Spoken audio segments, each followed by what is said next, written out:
Obviously, Mississippi State had a great win at LSU. Just wonder what your thoughts were about having to play another ranked team. Now you got 8 on your schedule, and what you thought of Costello, the quarterback in particular. Costello was incredible. I mean, could throw every throw, was very poised. Coach Leach, I mean, those guys did a great job of preparing that football team. Kylin Hill is the guy that offense runs around, and man, he is really, really exceptional football player. They're using him a little bit differently, not running him quite as much as he did last year. I anticipate him running him on Saturday, but he's catching the ball out of the backfield and doing a great job. But they've got a lot of receivers that can make plays, and KJ Costello had his career game. I mean, it was unbelievable, and for him to be a transfer and then come in and do what he did was really outstanding. Scotty. Hey, Sam, Simeon Blair got his first start last week, and I think this week he's listed as an or at boundary safety. Could you just tell us more about the player he is and maybe the potential impact he can have for you guys defensively? Well, he did a really nice job for us. He's smart. He plays hard. He starts on a couple of special teams.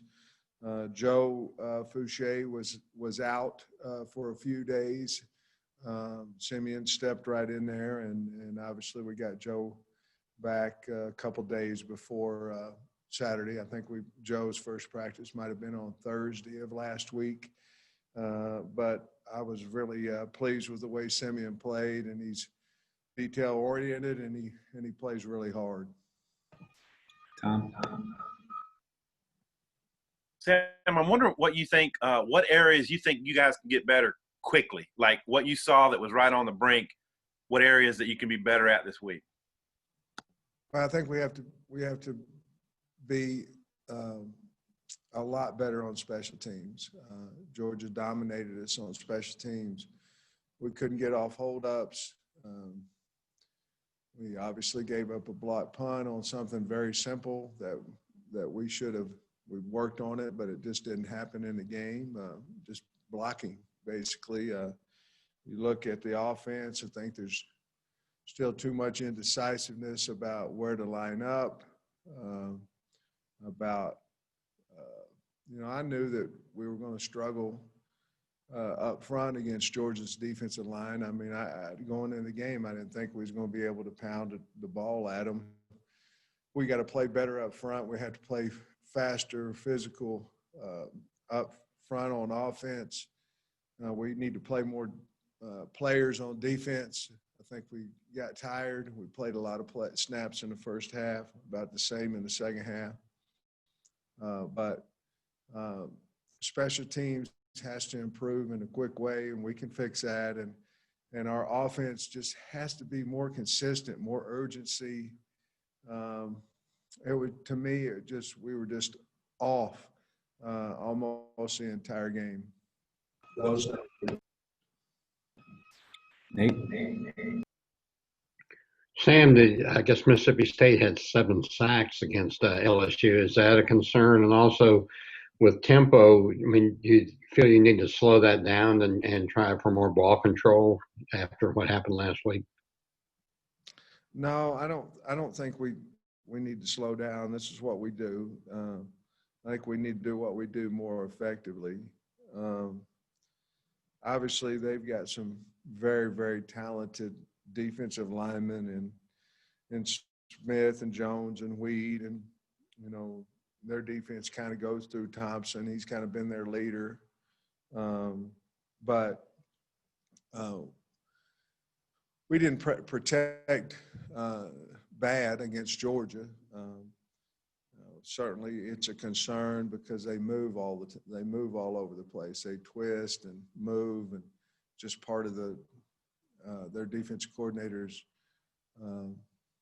the philosophy, and they do it well. They're not as big on the D line. They're huge on the O line, but on the D line, they're not quite as big as what we just played, and they move quite a bit more. So LSU got into a throwing game with them because they were behind, and I don't know if they threw it more than what they normally would or not, but there's a lot of opportunities for sacks there, and they certainly went and got a bunch of them.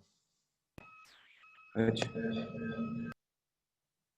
Yeah, Sam, I was wondering, I noticed that Dorian Gerald came out of the game at one point, and I don't think he came back. Do you have any update on his health and if he's going to be available for you this week? Yeah, I think on Dorian, I think it's just a wait and see. He obviously turned his ankle, so we'll have to wait and see what comes out of that. Nikki. Hey, Coach. You mentioned you're getting a few guys back this week. How does that make you feel about your depth on defense when you say that you need to rotate more guys in there during the game? I think that'll help us, Nikki. Soley will be back on defense. McClellan will be back, so those are two that strike me. Right, Bush will be back. So there's three on defense that will get back, and hopefully Dorian will be able to play. But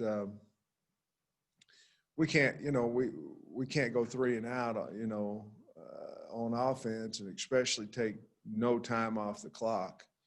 And I'm not blaming the offense. I mean, Georgia's got one of the best defenses in America, but we certainly need to have more success there to help our defense out.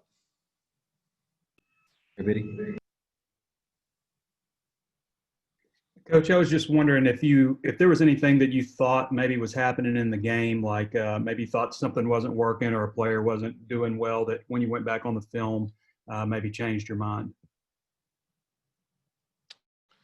No, it's hard to see everything, most of the time as a line coach, it was, you could see, you would just watch those 5 guys, so you could see a lot of it. But, I thought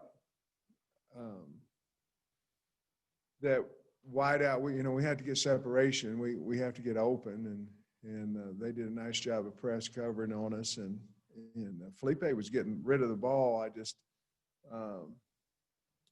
we've got to get open. We have to get separation. So that was one of the things that stood out. And I thought our defense played extremely hard, and on tape they did. And it wasn't, we missed some tackles, more tackles in the second half. We had a guy right in the hole on their 6-yard run for a touchdown. We just missed a tackle. So I think we'll work on that this week. We're going to work on a lot of things this week that we need to improve on, but I like the attitude of the kids. I think they'll work hard to get there. John Neighbors.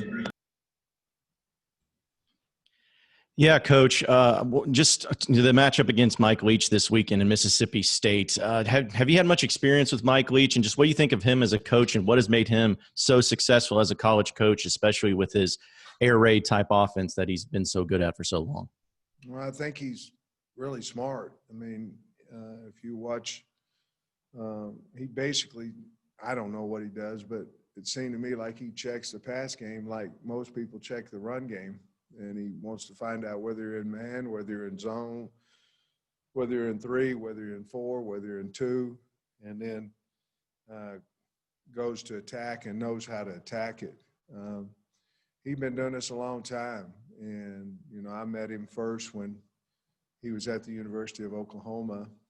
We'd just gotten fired, and they came in there and did a great job there. But he's an outstanding football coach, and I've met him, but I don't know him well, but I have a lot of respect for him. And he sure as heck had his team prepared, ready to play on Saturday. Jason.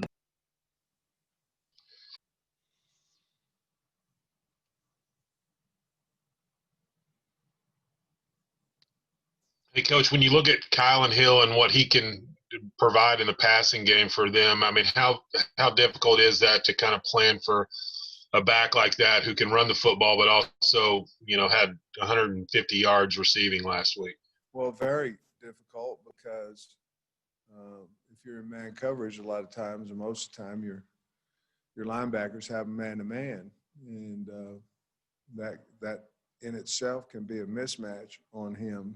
And so, you know, you zone, and if you zone cover him, then you know you're going to give up the short passing game, and then you have to get him on the ground, and that's been very, very difficult for opponents. He can spin around, he can jump over the top of you, he can run by you, he can run through you. I just think the guy's really a great football player. I really do. I love the way he plays and the effort that he gives. Let me know if you've got more questions in the chat. Nate? Yeah, Sam, does anything against an offense like this from last week's game plan translate, or is it just like everything just starting from scratch? No, I think it does. I mean, we're gonna do what we do on defense. Certainly, like last week, we tried to double coverage. Number one for Georgia. Obviously, Pickens is a great player, so we were trying to double him. So we'll find out however we need to cover them and whatever we need to do to give us the most advantage. But we'll still run multiple schemes, multiple coverages, and things of that nature.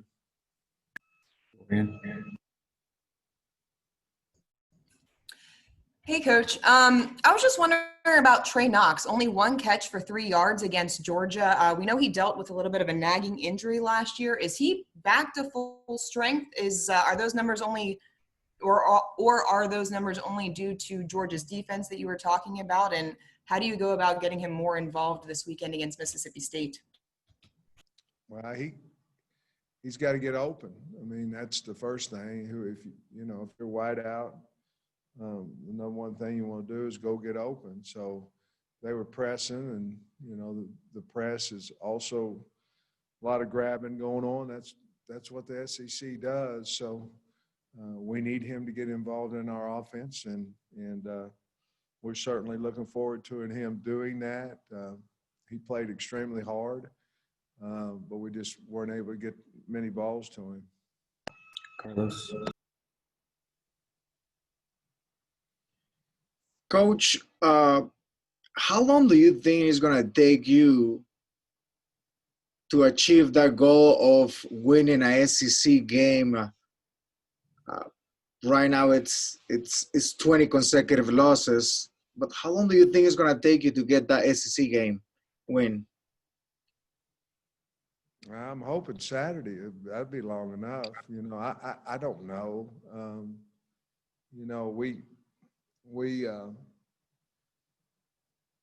We're all disappointed that we lost to Georgia. But in my opinion, we're heading in the right direction. And so we just got to keep working. I mean, we're blue-collar school, blue-collar university, blue-collar state. We got to go to work, and that's what we did. And I think it showed there in the first half. But we got to figure out how to finish a game. And certainly, whenever that win comes, I don't know. But I know we're certainly striving for it and working that direction. Troy? Hey, Coach, good to see you. I'm curious, week one against Georgia, you go up against a team that didn't really know what quarterback was going to be put in, and now you go up against a team where they have the air raid attack and they threw 60 passes against LSU. What kind of changes are you guys going to make in practice to go up against this air raid attack? Well, I think we're going to have more Skelly and basically in our coaching staff meeting today, I said, hey, let's forget about the sheet of paper, what it says on paper, what we're supposed to be doing during this time. I mean, this is a totally different football team than what we played last week. And so we're going to obviously spend more time on the passing game. But with Kylin Hill, I mean, they've got a really good offensive line, and I'm really impressed with this Cole Smith kid they have at center. I mean, he does a great job for them. They can run the football. They're huge up front.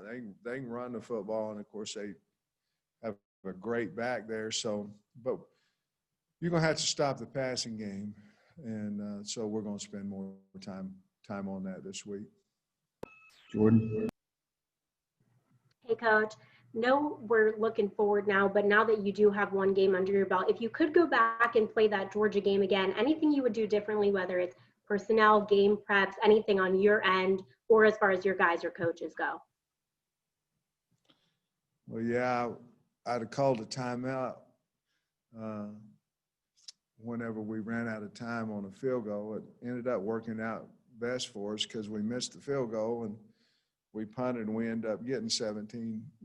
We added 17 yards to the possession, and the other thing is I probably wouldn't have iced him twice. You know, if I'd known he was going to miss a second one, I sure wouldn't have called timeout. But other than that, we had 10 guys on the field twice on special teams, and we can't do that. And, you know, some of those things go with first game. Some of them, honestly, go with COVID. I mean, nobody understands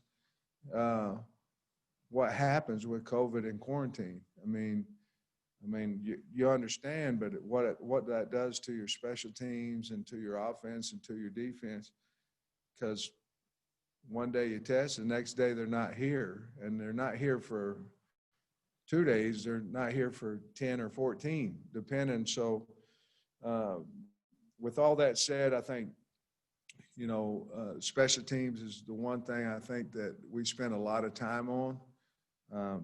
But Georgia's so big and so physical on that, they dominate. We couldn't get off. We couldn't get off of them on the punt team, and we couldn't get off of them on the kickoff return, their kickoff return, and it hurt us. I mean, I was going to go for it on fourth down there when we were 7-5. I felt like it'd be our chance to get up 2 scores. We took a sack, and then we kick a line drive, and they return it back to the 40-some yard line. We just field position was a big deal. So special teams got to be better. Scott knows that. I know that. The kids know that. It'll be better Saturday.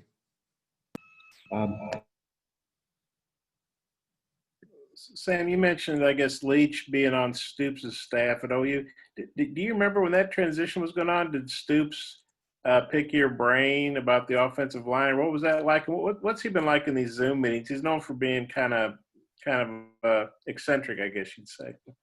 Coach Stoops was very kind to me. He called me in and told me he had an offensive line coach. It was Coach Mangino, who he had hired at K-State. I knew Coach Stoops in recruiting. I knew him when I was a head coach at Hutchinson Junior College. And then a year or two later, Coach Leach, I ran into him and asked him where he's living and this, that, and the other, in Norman, how he liked it and all that kind of stuff. But they all, you know, the K-State group with Coach Stoops and all those guys, there's a lot of really good coaches came out of that tree right there. Tom? I'm wondering what you see schematically that's so successful, what they do, the crossing routes and stuff that they do. And then also their receiving personnel. You've kind of talked about other groups, but what you make of that receiving bunch? Well, receiving-wise, Mitchell is probably the guy. Williams, Peyton, Heath, those are the guys. Mitchell probably the one that sticks out right now the most to me. He had 7 catches for 183 yards. But the bottom line is if they catch you in man coverage, they're going to run pick routes. And they're going to try to, at least last week, they tried to get the outside receiver, pick the inside receiver, get the outside receiver across the middle of the field. And obviously, if you add in linebackers, there's nobody in the middle of the field. So they're almost trying to take you out of adding in on the blitz. Against LSU, it was hard because there was nobody in the middle of the field, and they were dinking the ball down to whomever receiver coming on crossing routes, and the corner was behind because he'd gotten shielded. You know, he'd gotten picked through another man's route. Coach. Yeah, Sam, you already touched on your punt coverage unit, but what was your assessment of your punters, Loy and Carrollton, and do you plan on using two moving forward? Well, we had a plan for a little bit of rugby with Loy. He obviously can punt rugby or conventional. I thought the guys punted well. I mean, I think Carrollton had a 50-yarder with no return on a fair catch. So we obviously if we're going to protect like that, we better speed up because we got the block. But I didn't think his operation was slow. It's just they collapsed the middle and came off right off the edge. We're overlapped too much on our shield as well, so we got to fix that. Jason.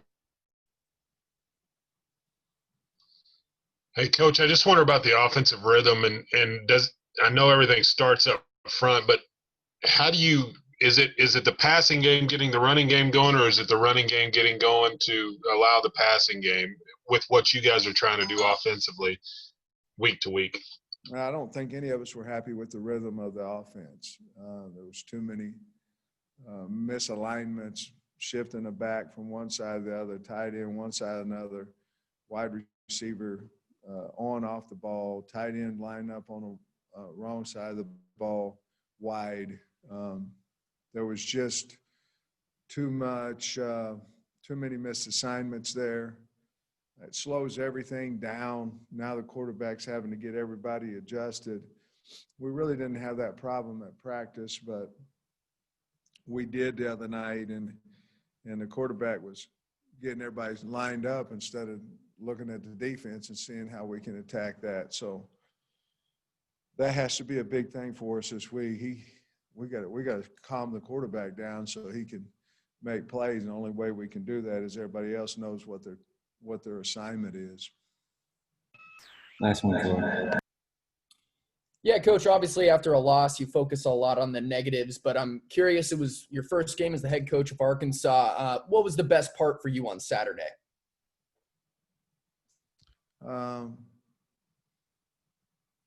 Being the head coach at Arkansas. I mean, it was, I don't know, I got to see the kids that I had recruited and been around at Georgia. And the coaching staff over there. That was a lot of fun. That was great to see them. Obviously, the feeling that we had going in at half ahead.